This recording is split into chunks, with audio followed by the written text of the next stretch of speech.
Good morning, ladies. Happy Friday. Hope this message finds you well. It is Friday. It is time to get up. It is time to do the thing. The weekend is near, and I can be more excited at least this time because tomorrow I leave to go see my son for Parent Day. It's the last roundup to go through all the finals details and the final things and stuff that he's accomplished, and amongst other before graduation. So a 3-hour drive to do tomorrow morning, but I will drive to the end of the earth for my children, so it doesn't really it doesn't really bother me. And I drive for a living, sometimes for work, so it doesn't really hurt me that bad. However, before we get to this day going, we're going to jump on 1 Samuel. 1 Samuel chapters 4, 5, and 6 today, as I'm waiting on my grocery order. Yes, I have my grocery order being delivered at the crack of dawn, so that way I don't have to worry about it later. One of the things that I feel like one of the very few things that came out great for COVID was grocery delivery. That's pretty much it. I'm still trying to remember the others. However, let's get this day moving and get this day in the right setting of the tone. So, chapter 4 of 1 Samuel, verse 1 goes like this. And the word of Samuel came to all of Israel. Now Israel went out to battle against the Philistines and encamped beside Ebenezer, and the Philistines encamped in Ephek. Then the Philistines put themselves in the battle array against Israel, and when they joined battle, Israel was defeated by the Philistines, who killed about 4,000 men of the army in the field.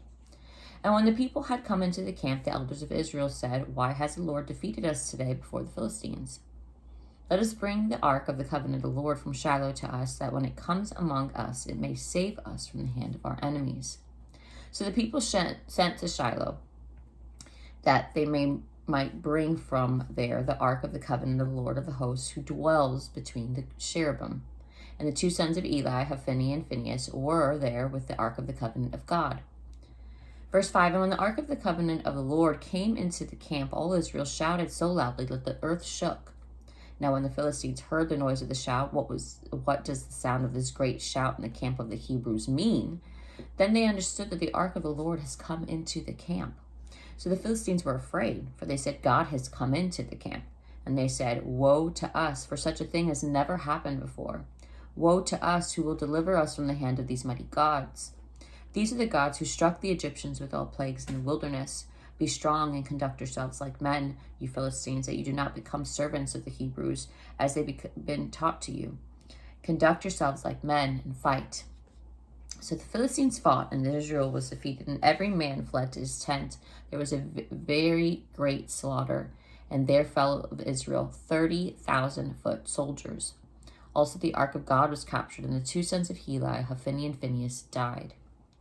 Verse 12, then a man of Benjamin ran from the battle line the same day and came to Shiloh with his clothes torn and dirt on his head. Now when he came, there was Eli sitting on the seat by the wayside watching, for his heart trembled for the ark of God. And when the man came into the city and told it, all the city cried out. When Eli heard the noise of the outcry, he said, "What does the sound of this tumult mean?" And the man came quickly and told Eli. Eli was 98 years old, and his eyes were so dim that he could not see.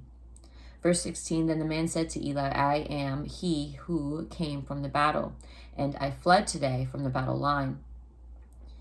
And he said, "What happened, my son?" So the messenger answered and said, "Israel had fled before the Philistines, and there has been a great slaughter among the people.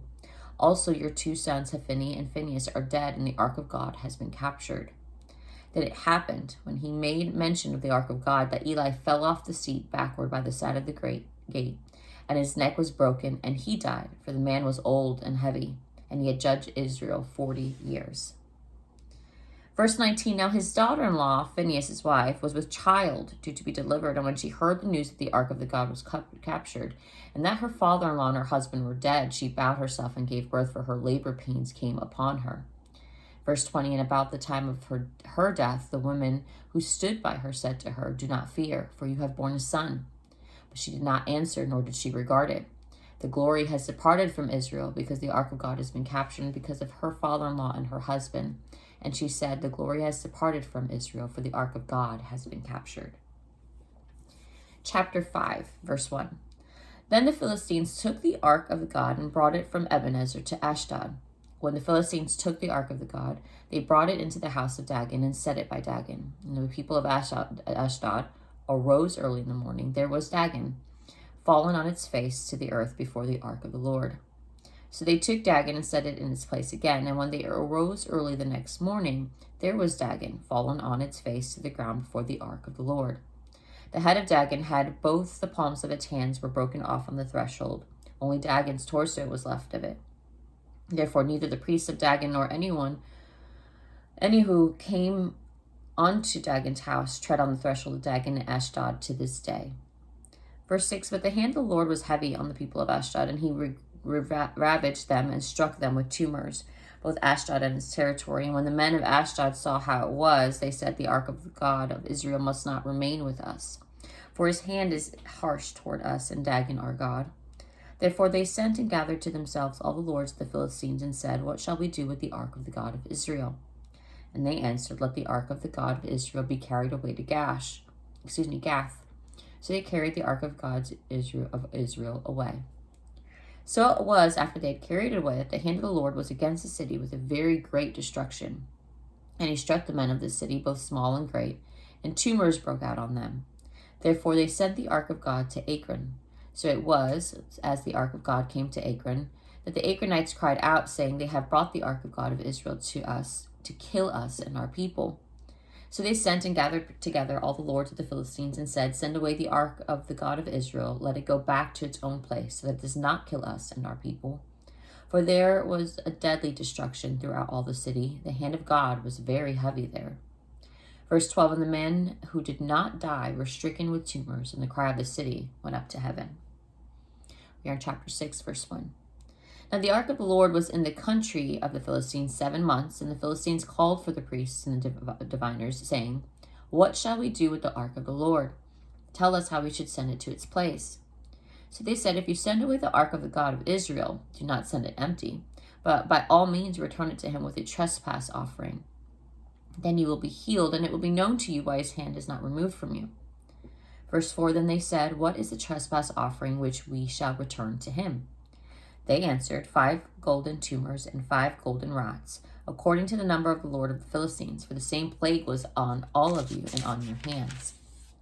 Therefore you shall make images of your tumors and images of your rats that ravage the land, and you shall give glory to the God of Israel. Perhaps he will lighten his hand from you, from your gods, and from your land. Why then do you harden your hearts as the Egyptians and Pharaoh hardened their hearts? When he did mighty things among them, did they not let the people go, that he might depart? Verse 7, now therefore make a new cart, take 2 milk cows which have never been yoked, and hitch the cows to the cart, and take their calves home, away from them. Then take the ark of the Lord and set it on the cart, and put the articles of gold which you are returning to him as a trespass offering in a chest by its side. Then send it away and let go. And watch, if it goes up to the road to its own territory, to Beth Shemesh, then he has done us this great evil. But if not, then we shall know that it is not his hand that struck us. It happened to us by chance. Then the men did so. They took 2 milk cows and hitched them to the cart and shut up their calves at home. And they set the ark of the Lord on the cart and the chest of the golden rats and the images of their tumors. Then the cows headed straight for the road to Beth Shemesh and went along the highway, lowing as they went, and did not turn aside to the right hand or the left. And the lords of the Philistines went after them to the border of Beth Shemesh. Now the people of Beth Shemesh were reaping their wheat harvest in the valley, and they lifted their eyes and saw the ark and rejoiced to see it. Verse 14, and the cart came into the field of Joshua of Beth Shemesh and stood there. A large stone was there. So they split the wood of the cart and offered the cows as a burnt offering to the Lord. The Levites took down the ark of the Lord and the chest that was with it, in which were the articles of gold, and put them on the large stone. Then the men of Beth Shemesh offered burnt offerings and made sacrifices the same day to the Lord. So when the 5 lords of the Philistines had seen it, they returned to Ekron the same day. These are the golden tumors which the Philistines returned as a trespass offering to the Lord. 1 for Ashdod, 1 for Gaza, 1 for Ashkelon, 1 for Gath, and 1 for Ekron. And the golden rats, according to the number of all the cities of the Philistines belonging to the 5 lords, both fortified cities and country villages, even as far as the large stone of Abel, on which they set the ark of the Lord, which stone remains to this day in the field of Joshua of Beth Shemesh. Then he struck the men of Bethshemesh because they had looked into the ark of the Lord. He struck 50,070 men of the people. And the people lamented because the Lord had struck the people with a great slaughter. Verse 20, and the men of Bethshemesh said, who is able to stand before this holy Lord God? And to whom shall it go up from us? Verse 21, so they sent messengers to the inhabitants of Kirjath-jearim, saying, the Philistines have brought us back the ark of the Lord. Come down and take it up with you. That is all for today's Bible study, ladies. I know. Crazy. Crazy. However, hopefully you've processed. If you'd like prayer, if you want to talk and discuss about it, let me know. Next couple weeks, I'm going to figure out, because quite a few ladies have asked about live Bible study. And not that I know how to completely run a Bible study, but if you ladies are looking to join one just for fellowship and doing so and learning the book together, I'm down for that too. So let's get this day going. Have an awesome weekend ahead. If you can't have an awesome weekend ahead, or if you find yourself in different circumstances right now that you're less than happy, I encourage you to pray. Send me a message. I'll be happy to pray for you. Keep your head up. Your season will not last forever. I assure you of that. Let's have a great day. Talk to you soon.